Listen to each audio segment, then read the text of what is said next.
Larson retractable screen door. If your door opens into your house, your screen goes on the outside. You need 3/4 of an inch off the face.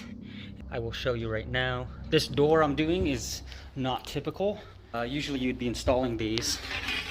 I'll show you. Something like this. So your door would be down here.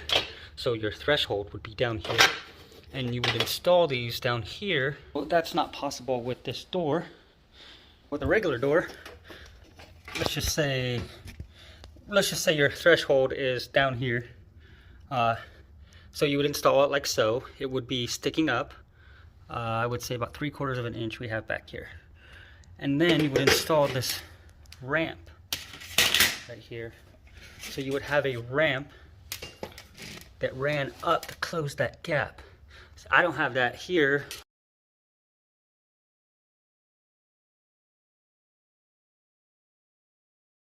These locks don't have enough adjustment because at the top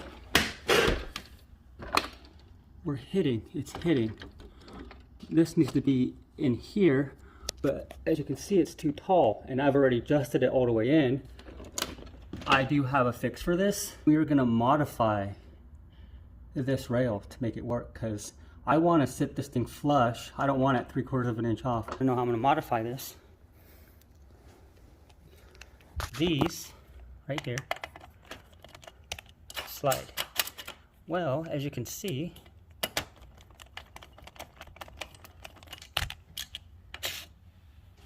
it's just a hole on this rail. So I'm gonna modify this so I can move this down. We're gonna set this rail flush, not gonna have to worry about anything else, and we're gonna continue on our day. I wanna make sure, so this is the locking side, this side.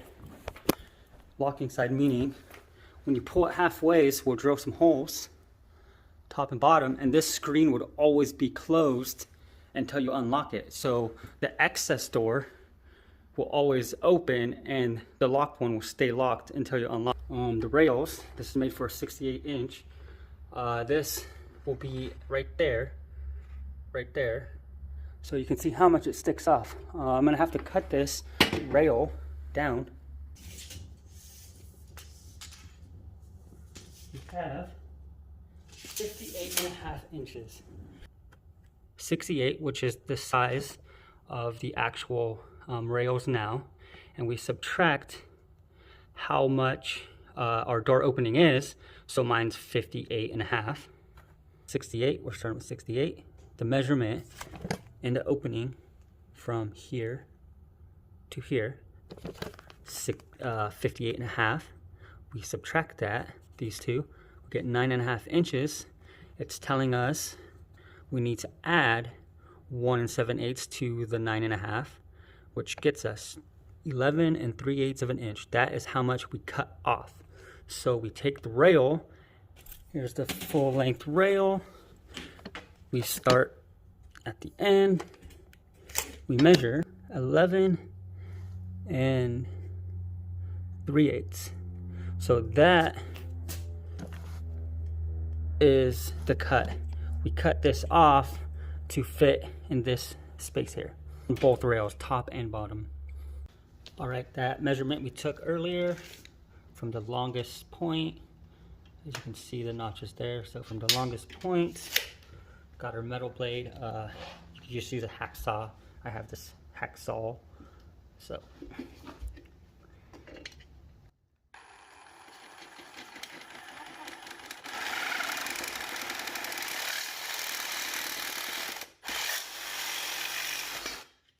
easy work. And the cut end is just going to be like this. It's not going to look like this end. It's going to just be square. So don't worry about this opening because that's not the way they designed it to be cut down. How I'm fitting it together. So here's our locking rail.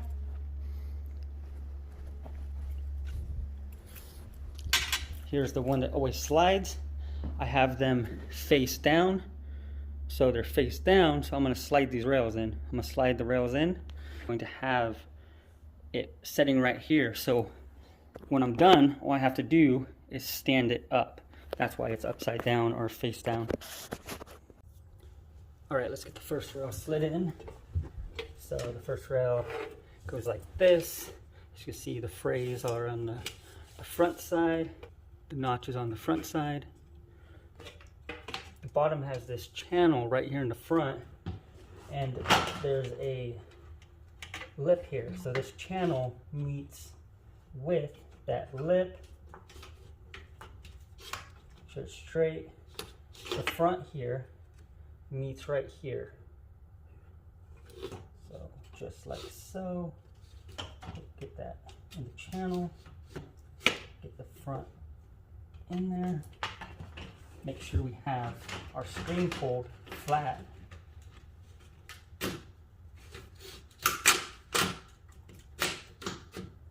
Push it in.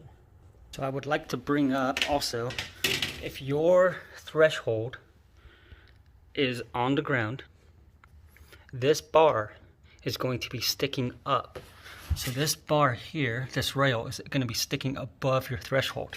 And you need to install this piece. You will cut it to the length. So between the jambs is 58.5. So we will measure out 58.5. We will cut it to that length. These are extenders. So they just extend the rail like so.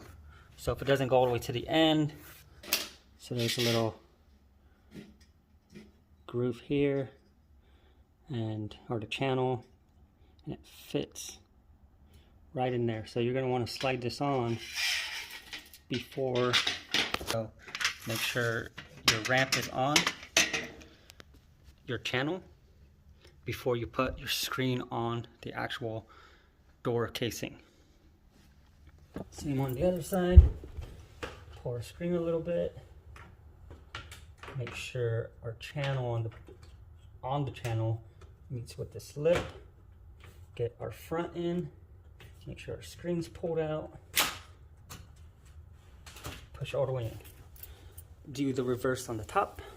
Keep in mind this rail is going to be opposing the bottom, so all the frays are going to be facing down towards the bottom one. So if the rail is connected, the measurement should be what you measured. These were originally for 68. So as you can see, it's a little bit under, but that's okay because these rails actually, they slide. So if we just pull it out just a hair, you see that? See, which is perfectly fine.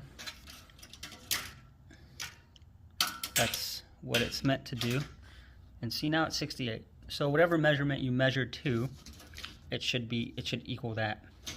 Because this nailing flange right here, once we stand it up, that's what sits here and here.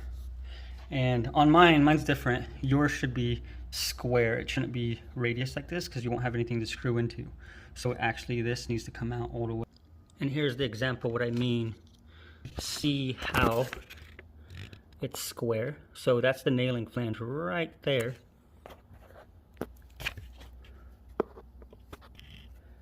So the nailing flange is right there. So if this is radius, you won't have anything to screw into. So that's why it needs to be square here. Now that you got your measurements, this is for the one that sits down when your threshold is lower.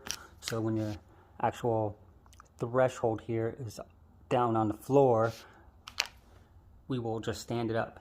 And our nailing flange will go right into our opening here. We got it face down. So the face that we see is down. That is the bottom. That is the lock side, because that door only opens when we unlock it. So we will then stand it up. We will move it into place. So obviously this is too big because I didn't cut it down, but this is to show you, you just stand. Since mine's elevated, I figured out where I wanted it. Because I want this rail, the bottom rail, I don't want it to sit flush here. I wanted it to sit below because I don't want people stepping on it. I figured it out. I took one of the rails and I was checking to see where the height needed to be.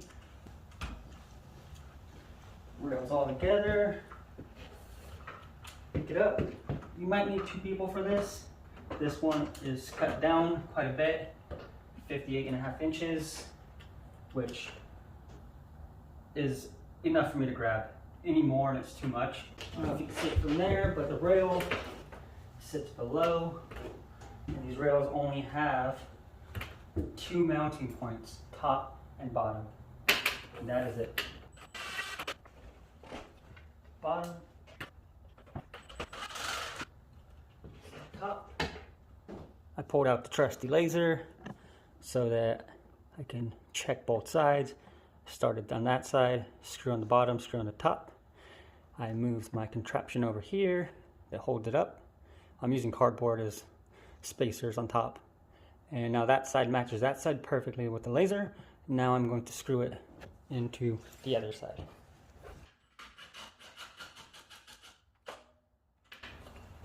I recommend a really long extension because this is in the way.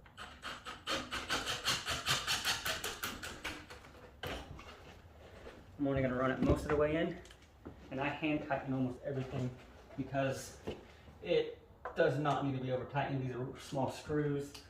That impact could put down 125 foot-pounds, which is way overkill. We have that, and like I mentioned, I'm going to use something to support this bottom rail because it is loose. Well, on the bottom of these rails, there is a lip. That lip right there, we're going to drive these screws. We'll make sure this stays level. I'll get my laser. And we're going to drive these screws right below so that it just catches the top of the head.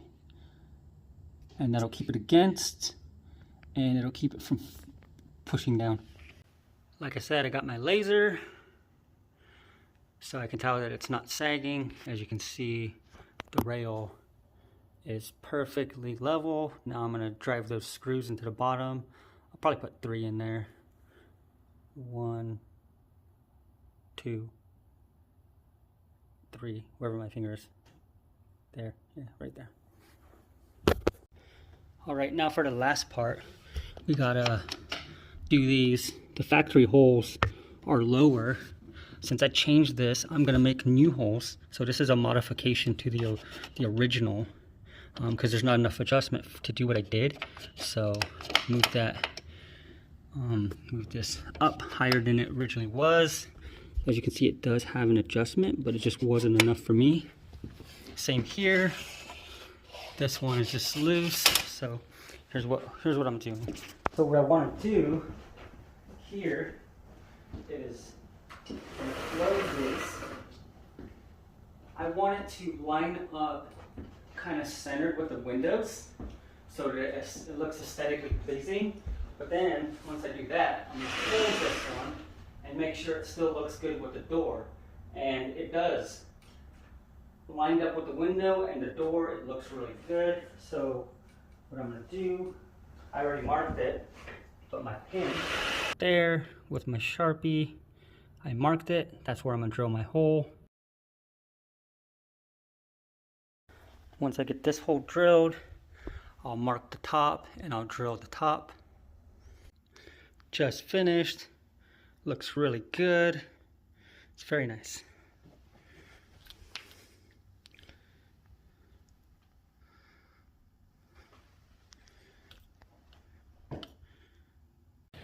So here's how you modify it. The screw is lower. See, the original's down there, so that won't work. So what I did was, with it all the way up, see, with it all the way up, it still sticks down. I marked it, then I took a drill bit, 3/32, drilled it in, then I just took my screw, screwed in my screw, and then You have to make sure it's high enough so it's not dragging. We want to pick it up and then tighten our set screw. That pin isn't dragging on our baseboard or whatever we might have. It's not dragging, and now we could lock it like that. So they do come with screws. You can screw it in. If you don't have an actual door with a sill pan, so this door installed a pan underneath, so if you screw into it or any water gets below the threshold, it will leak back out, as long as you don't put screws that are too long and drill through the pan.